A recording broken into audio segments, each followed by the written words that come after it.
ബലാത്സംഗ കേസിൽ രാഹുൽ മങ്കൂട്ടത്തിലിനെ അറസ്റ്റ് ചെയ്തിരിക്കുകയാണ്. വിഷയത്തിൽ മന്ത്രി വി ശിവൻകുട്ടിയും പ്രതികരണം അറിയിച്ചിട്ടുണ്ട്.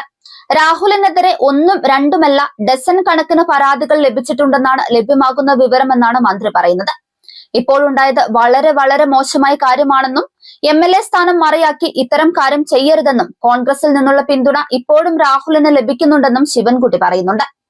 കേസിൽ നിയമപരമായി മുന്നോട്ടു പോകുമെന്നും എത്ര വലിയ സ്വാധീനമുള്ള വ്യക്തിയാണെങ്കിലും കൃത്യമായി നടപടിയെടുക്കുമെന്നും പിണറായി വിജയൻ സർക്കാർ മുന്നോട്ട് വെക്കുന്ന നിലപാട് അതാണെന്നും ശിവൻകുട്ടി പറയുന്നുണ്ട്. മറ്റേതെങ്കിലും സംസ്ഥാനത്ത് ഇതുപോലെ നടപടിയെടുക്കുന്നതായി കാണാൻ കഴിയില്ല. വികസന പ്രവർത്തനങ്ങൾക്ക് നൽകുന്ന അതേ മുൻഗണന കുറ്റകൃത്യങ്ങൾ ചെയ്യുന്നവരെ ശിക്ഷിക്കുന്ന കാര്യത്തിലും നൽകുന്നുണ്ടെന്ന് മന്ത്രി വ്യക്തമാക്കി. ഫ്രാങ്കോ മുളയ്ക്കലിന്റെ അറസ്റ്റ് മുതൽ തന്ത്രിയുടെ അറസ്റ്റ് വരെ അതിന് ഉദാഹരണമാണ് എന്നും മന്ത്രി ചൂണ്ടിക്കാണിക്കുന്നുണ്ട്.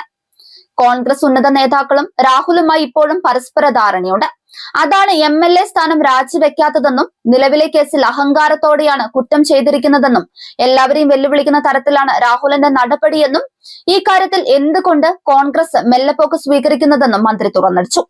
എന്നാൽ പുറത്താക്കിയ ആളിന്റെ കാര്യത്തിൽ പാർട്ടിക്ക് ബാധ്യതയില്ലെന്നായിരുന്നു പാലക്കാട് DCC പ്രസിഡന്റ് A തങ്കപ്പന്റെ പ്രതികരണം. രാഹുൽ ചെയ്തതിന് രാഹുൽ തന്നെ അനുഭവിക്കണമെന്നാണ് തങ്കപ്പൻ പറയുന്നത്.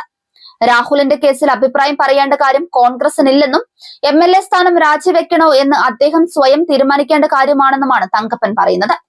സംഘടനാ മര്യാദയുടെ ഭാഗമായി ആദ്യം സസ്പെൻഡും പിന്നീട് ഡിസ്മിസും ചെയ്തു. ഇനിയെല്ലാം അയാൾ സ്വയം അനുഭവിക്കണമെന്നാണ് തങ്കപ്പൻ പറയുന്നത്.